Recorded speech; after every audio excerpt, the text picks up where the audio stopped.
Salut l'équipe, c'est Akaflo pour Rap Minute. On se retrouve aujourd'hui pour une nouvelle vidéo dans laquelle on va parler du parcours d'un artiste. Et aujourd'hui, on se retrouve pour l'histoire de Freeze Corleone.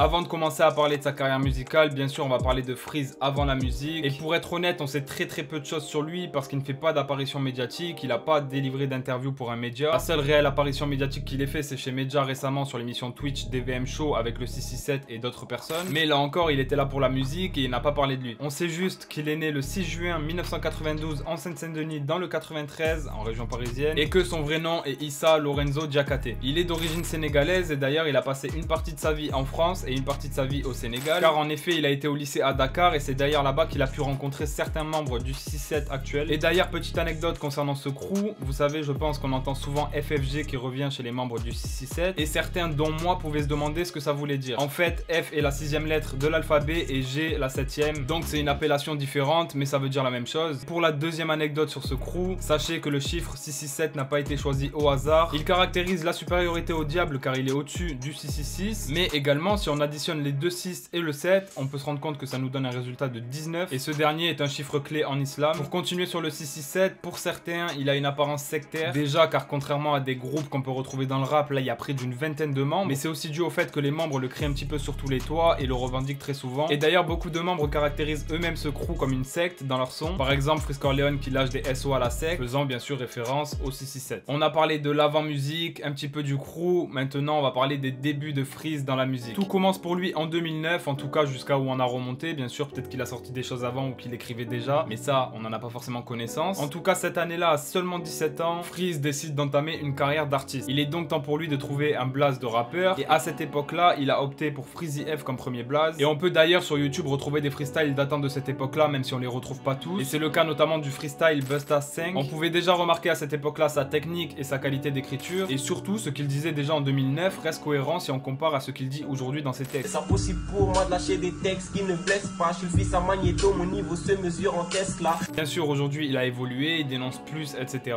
Mais dans ce freestyle Busta 5 par exemple, on peut y retrouver des références à Star Wars, saga qu'il a énormément influencé et qu'il cite toujours aujourd'hui. Mais on trouvait aussi de très nombreuses références à des mangas ou des films comme aujourd'hui. On peut également sur YouTube retrouver un freestyle de 2010, donc un an après. Et à cette époque-là, on retrouve une très grosse inspiration des États-Unis chez Freeze. Et dans ce freestyle d'ailleurs, Freeze nous disait: écoute ce que je fais maintenant, imagine ce que je ferai dans 10 piges. Et justement, pile 10 ans après, il nous sort son album LMF, sur lequel bien sûr on reviendra après. Avec la visibilité apportée par ses freestyles, Freeze s'octroie une évolution, un peu à la manière des personnages de manga encore une fois, et c'est le moment pour lui de passer de Freezy F à El Freeze. Il change de blaze et il choisit donc en 2011, à tout juste 18 ans, de nous dévoiler un premier projet. Celui-ci était nommé À la recherche de la Daïance, et pour les plus curieux, vous pouvez le trouver sur YouTube. Je vous avoue que ce projet sonne un petit peu vieillissant aujourd'hui, on y retrouvait un mood très old school, et des prods et des flows très influencés des États-Unis. D'ailleurs, Freeze a également vécu quelques mois au Canada, ce qui pourrait expliquer cette forte influence des États-Unis. Dans ce projet, Freeze nous parle surtout de drogue et de son rapport à la fumette, ce qui est en cohérence bien sûr avec le titre du projet. À la recherche de la Daïance signifie qu'il se défonce jusqu'à en crever. À ce moment-là, il nous parlait surtout de cette thématique et de son quotidien d'adolescent, mais on était encore bien loin du Freeze d'aujourd'hui dans le complot et qui dénonce. À cette époque-là, on y retrouvait surtout des sons à thème, et par exemple, on pouvait écouter un son dans lequel il nous expliquait une de ses soirées en boîte, et un son dans lequel il nous parlait de Call of Duty, et il nous mentionnait même sa classe préférée. Et il faudra attendre l'année 2012 pour que Freeze nous dévoile un deuxième projet. On peut d'ailleurs retrouver la cover sur internet. C'était une mixtape que vous pouvez aussi retrouver sur YouTube aujourd'hui. Accrochez-vous bien pour le nom. Le projet s'intitulait Vieille Merde et la cover était très spéciale. Dans ce projet, on y retrouve une ambiance beaucoup plus smooth que dans le précédent, et ce projet aurait apparemment été fait quand Freeze était défoncé, ce qui pourrait expliquer ce changement d'ambiance. On pouvait retrouver dans ce projet deux featuring avec Jordi, ancien membre du 667. Le projet semble plus travaillé, mais avec cette ambiance un petit peu trop smooth pour moi, un peu compliqué à écouter, surtout à jeun je pense. Mais pour voir un petit peu par où Freeze est passé et ressentir vraiment son évolution, ça peut être intéressant d'aller écouter ces deux projets là. Juste avant de parler de ses albums grand public, je me sentais obligé de parler de la théorie du complot, faisant partie intégrale de sa carrière. En effet, Freeze a un rapport vraiment particulier avec celle-ci, et il y a juste à regarder les dates de sortie de ses projets pour le comprendre. Freeze sort souvent ses albums le 11 septembre en référence aux attentats de New York avec les tours jumelles, et ça date pas d'hier parce que c'était déjà le cas en 2015 sur le projet en trio avec Osiris Jack et Norsace nommé FFO, projet sur lequel d'ailleurs on pouvait retrouver les deux tours jumelles sur la cover. cover. Mais cette date sera aussi celle par exemple du célèbre album LMF et sera celle du projet Attaque des Clones qui va sortir. Ces attentats de New York sont le cœur de nombreuses théories du complot, donc Freeze n'hésite pas à y faire des clins d'œil, mais c'est loin d'être la seule théorie du complot dont il discute dans ses sons. Il a notamment aussi parlé de celle qui concerne la planète X, qui est une théorie selon laquelle une planète devrait s'écraser sur la Terre. Pour l'instant, on va parler que de ça concernant le complot, mais vous allez voir qu'on va y revenir très régulièrement. On a parlé d'avant la musique, de ses débuts, maintenant on va parler de l'explosion de Freeze. Quelques années et quelques projets après, suite à des tapes et des projets communs regroupant des membres du 667, le buzz monte réellement. Mais pour moi, tout commence le 11 septembre 2016, date à laquelle il sort un projet nommé FDT qui signifie fin des temps. Celui-ci traitera beaucoup de religions et on peut le remarquer déjà rien qu'en lisant la cover. Ce projet contient les sons Madara qui comptabilise près de 5 millions de vues au moment où je vous parle et le son Équipe bientôt à 3 millions de vues à ce jour, que vous avez sûrement déjà entendu ou vu au moins une fois. Et pour l'anecdote concernant le projet FDT, d'après Rapminers qui réalise de très bonnes enquêtes sur les rappeurs, le mot SO atteint l'apogée dans les textes de Freeze au moment de la sortie du projet FDT avec une moyenne de 6,6 SO par morceau. Je sais pas si vous vous rendez compte, c'est une dinguerie. Et il y a déjà plus de 2 ans, Rapminers détectait que Freeze était à l'origine de plus de 42% des SO cités dans le rap. À lui tout seul, il représente 42%, c'est énorme. Mais passons au très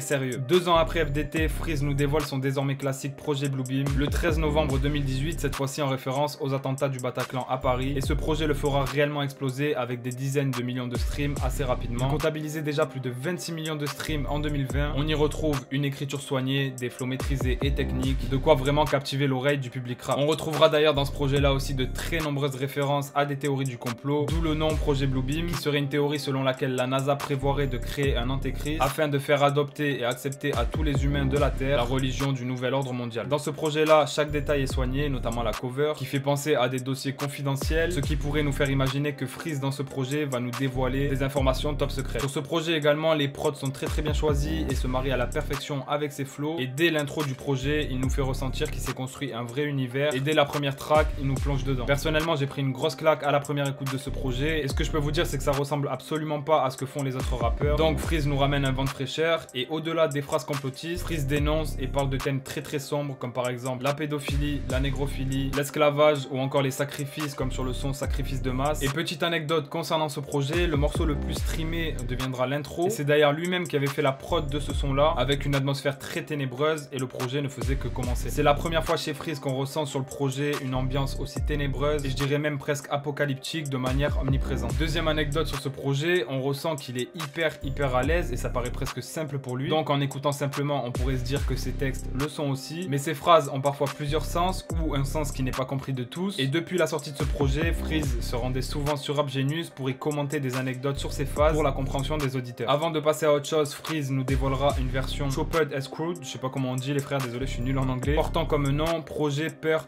Beam. On y retrouve exactement les mêmes sons mais remixés par Ocho, avec une version ralentie du tempo assez spéciale et qui s'adresse surtout aux consommateurs de ligne. Et il avait déjà sorti une version Chopped as Screwed de son projet FDT. Après ce projet réussi, Freeze peut passer à la suite. En 2020, après le succès de projet Bluebeam, un des sons qui pour moi est l'un des plus gros bangers de l'année 2020, Prod by Flame, on change pas une équipe qui gagne, et ce son participe en même temps à faire monter la hype autour de Gazo et de Freeze quelques petits mois avant la sortie de son album LMF. Le 11 septembre 2020, le moment est venu pour Freeze de nous dévoiler son album LMF, nouvelle référence à Star Wars avec le titre du projet qui signifie la menace fantôme et fait référence à un épisode de cette saga tant aimé par Freeze. En même temps, c'est un nom intéressant pour son univers puisque Freeze se montre très peu, donc on n'est pas loin de l'apparence de fantôme dans le game pour Freeze. Et concernant le mot menace, ça peut être interprété comme le fait qu'il en soit une pour ses concurrents, donc les autres rappeurs, ou pour certaines personnes avec les dénonciations qu'il fait dans ses textes. 17 tracks dans ce projet, on retrouve des membres du 667, Osiris Jack, Black Jack OBS, Kaki Santana, mais on retrouve aussi Alpha One sur le fameux rap catéchisme, également le feat rêvé par Freeze Corleone qu'il a tant écouté et tant cité durant sa carrière. Je parle bien sûr du roi Enoch, en feat également avec Osiris Jack sur le son Dans les buissons. En effet, Freeze n'a jamais caché son inspiration pour le roi Enoch, et avec son ascension, c'était le meilleur moment pour collaborer avec lui. Mais on retrouve également l'AF sur le titre Montclair, en pleine expansion à ce moment-là, Desporuti sur le son Logo OG, Stavo sur Numérologie, H22 sur Scellé partie 2, et enfin Alpha 520 et Sean sur le son PDM. Des artistes de la secte, des artistes émergents, des icônes du rap français et des artistes tendance, on retrouve de tout sur ce projet. Une tracklist vraiment complète, mais des sons en solo tout aussi retenables. Et bien sûr, comment parler de LMF sans parler du son le plus connu de toute la carrière de Freeze Corleone, sur lequel d'ailleurs il a obtenu une certification diamant. Je parle bien sûr du très connu Freezrael qui se plaçait en plus de ça en introduction du projet. Freezrael,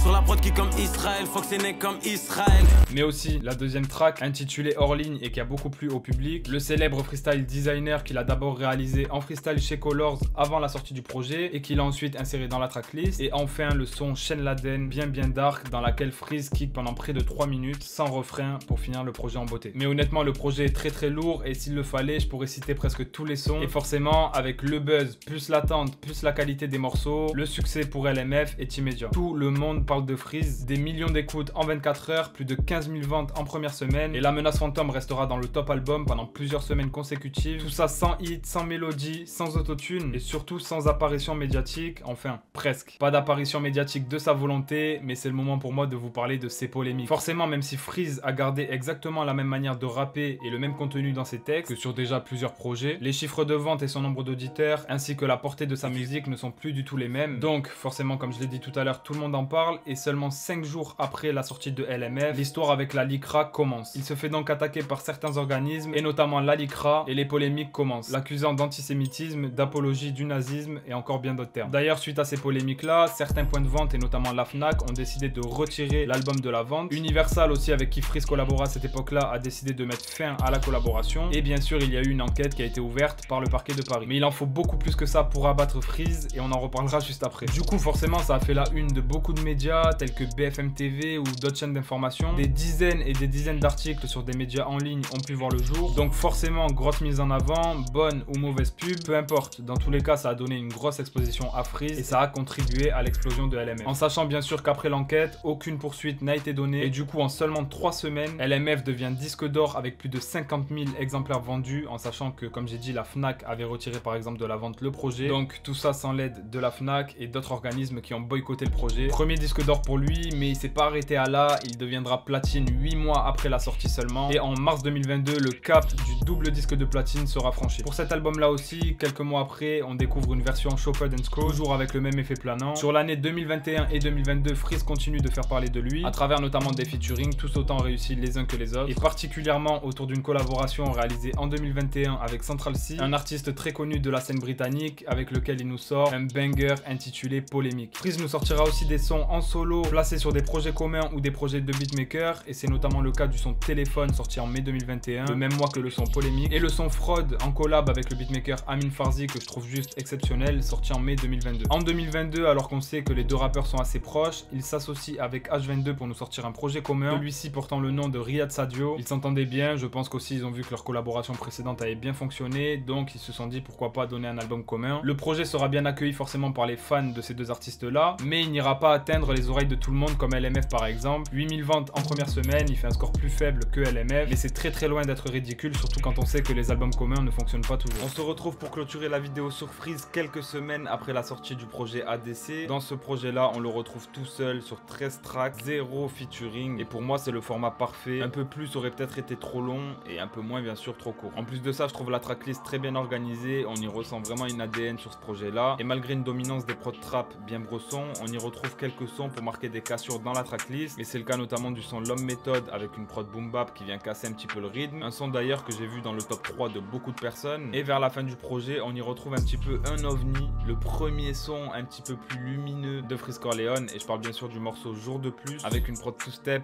vraiment un son inattendu pour le coup. Sinon sur le projet au global, on y retrouve un Freeze qui dénonce avec des thématiques assez sombres et surtout beaucoup de blazes cités. Dans les autres projets, on avait des noms qui revenaient, mais là vraiment il a taclé un petit peu tout le monde. On a eu Pierre Palmade, Bill Clinton, Joe Biden, Tanguy David, PPDA, Thierry Ardisson et plein d'autres. Des paroles, tu t'en doutes, qui l'ont amené encore une fois vers des polémiques, mais pour le coup beaucoup moins importantes que sur LMF où on le voyait partout et même à la télé, sur BFM, etc. Alors que pourtant à l'écoute du projet, quand j'ai vu qu'il tirait sur tout le monde, je me suis dit ça va être 10 fois pire. On n'a pas encore beaucoup de recul sur ce projet paru le 11 septembre 2023, mais une chose est sûre, il s'inscrit pour moi parmi les meilleurs albums de l'année, et personnellement quand on voit les dernières sorties rap français, ça m'a fait du bien d'écouter un album avec ce genre de paroles, tellement que regardez, je me suis procuré le vinyle les gars. Donc voilà pour le moment ce qu'il en est de la carrière de Freeze Corleone. N'hésite pas à me dire d'ailleurs dans les commentaires quel est ton son préféré de l'attaque des clones, et ce que tu as pensé aussi du projet. N'hésite pas aussi pourquoi pas à me dire le son que tu préfères de la carrière entière de Freeze, et n'hésite pas vraiment à bombarder la vidéo de likes si elle t'a plu pour nous encourager à continuer ce genre de format. Abonne-toi bien sûr à la chaîne de Rap Minute pour ne rien louper des vidéos qui vont arriver en activant la cloche, et puis nous on se dit à très vite, c'était Akaflo pour Rap Minute. Ciao l'équipe.